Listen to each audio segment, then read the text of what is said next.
Hi, everybody. Thanks for tuning in. Alana McGinn from Good Night Sleep site. Sorry, guys, I'm just adjusting here. Make sure.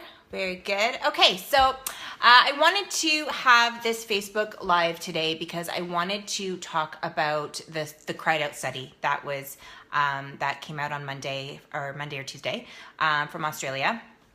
I had the pleasure of doing some media for it. So, if you're watching this, you're on my Facebook page, Good Night Sleep site. Either scroll down or click through. You can see my feature on CTV News that I spoke with them about it. You can also read the article that I contributed on CTV News. And then I also myself wrote my opinion on the article and what I did actually with my kids in terms of sleep training via Yummy Mummy Club. So yummymummyclub.ca. You can find the article on there on my Facebook page as well as their Facebook page, and you can join the conversation on that one. It was a popular topic in the sleep consulting industry world, amongst parents, amongst professionals. Anytime these studies come out, it doesn't matter what method we're talking about. It's a hot topic. It's a debatable topic. It's a hot topic. It can frustrate a lot of parents. And I get it. I understand it. If it's not something that you agree with doing, or it is something that you agree with doing, people tend to butt heads. So that's not what this Facebook Live is about. What I did want to talk about is the one issue I did have with the study.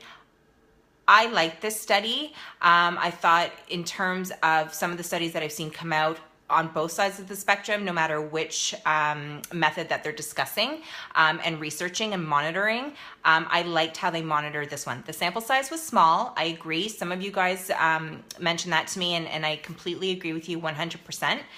We do know that, though, that studies need other studies, right? So, and that was actually claimed within this study, was that more studies need to be done in order to validate the findings of this study. So, hopefully they'll use a larger sample size within that study once they do it. But the one issue that I did have is we don't know all of the information, okay? So basically what this study was about was using the gradual extinction method, using a fading bedtime method, and using a website, so sleep education, which didn't really offer a lot of direction or support for that group that was using that method. But what we didn't know was all of the other tools that encompass sleep training, okay? So we didn't know what time the babies were going to bed at, how they were going to bed, where they were going to bed. It was stated within the article that co-sleeping wasn't practiced, not necessarily room sharing. Thanks for tuning in, guys, and watching. Not necessarily room sharing, but we know that bed sharing wasn't used. But where was baby sleeping? Was baby room sharing with parents? Was baby in their own room? Again, what time was baby going to bed at? What was the sleep environment like? Was it conducive to sleep?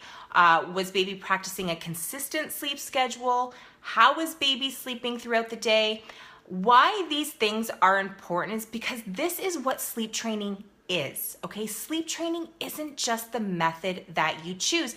And what I found was with the study, and I understand why the study was done, and I love that the study was done, and I want more studies like this to be done. But things like this and the media and everything, and I'm to blame for that as well because I was part of it, it just reinforces the message that choosing the method is what sleep training is. And that's not the case, okay? At Good Night Sleep site, we use what we call our sleep training toolkit, okay? And within that toolkit are 4 key sleep tools. And only one of those tools was mentioned in the study. And I mean, that's what was researched, so I understand that. And that was the sleep training method. And that's only one of the sleep tools. And to be honest, that is such a small part of your overall sleep training process. If there's any clients that are watching that have worked with us, and for those who haven't, what you need to understand is the method that we choose is the last part of what's discussed in our consultation. It's the shortest amount of time that we discuss things within our consultation, okay? You know, we need to look at the other 3 important key tools. The first one is the sleep environment. So where is baby sleeping? Is it consistent? Is it conducive to sleep? Is it safe for baby to be sleeping? So are we practicing safe sleep practices? Again, is it an environment that is promoting sleep? So is it dark enough? Is it quiet enough? What's the room temperature like? None of that, you know, we don't know that. That wasn't reported necessarily in the study, and maybe that just wasn't reported in the findings, and maybe they had, they were monitoring that and making sure that that was consistent. But that is such an important part of the sleep training process, okay, is the sleep environment, whether it's conducive, consistent, and safe.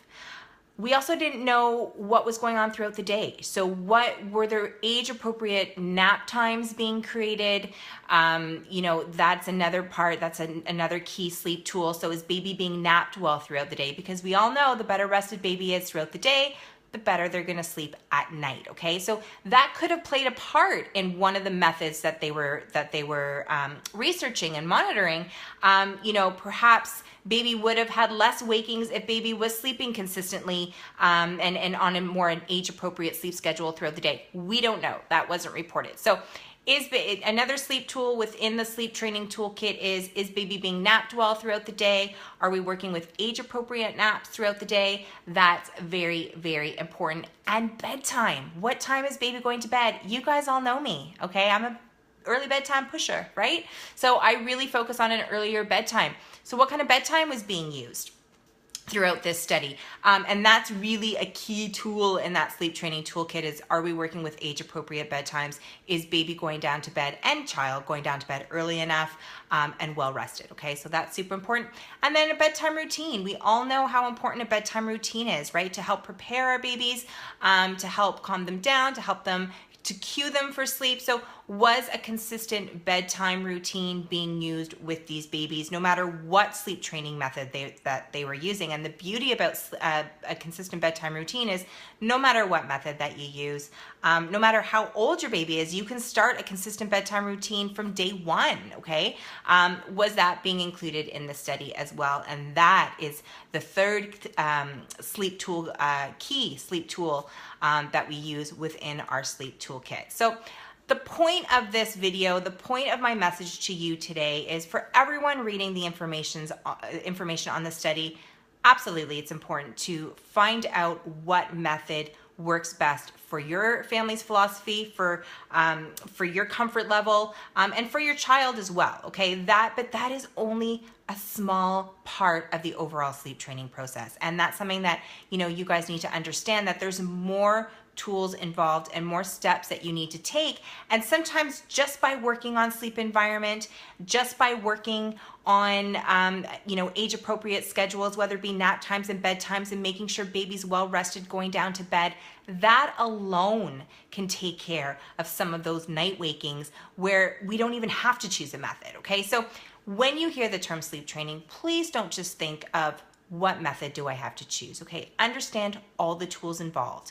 If you head over to goodnightsleepsite.com right now, I have a sleep training series that discusses each of these tools separately in more detail, okay? And you can find a link to that right on our homepage. So again, it's goodnightsleepsite.com, and that's gonna give you a better understanding of the steps that you need to take if you are interested in doing a formal sleep training plan, okay? For those who aren't, don't do it, and that's fine too. Okay. For more information on Goodnight Sleep Site, head over, as I said, to goodnightsleepsite.com. You can follow us on Facebook at Goodnight Sleep Site, and there's a lot of information on our Facebook page right now on this study. You know, we've been covering a lot of it throughout the week. A lot of great conversation. So please feel free to leave your comments on any of those posts, or leave your comments on this video. Even if you just have any sleep training questions, please feel free, and I'll check back in and answer those questions. You can also follow us on Twitter and on Instagram at GN Sleep Site. As usual, guys, I appreciate all my viewers. Thank you so much for tuning in.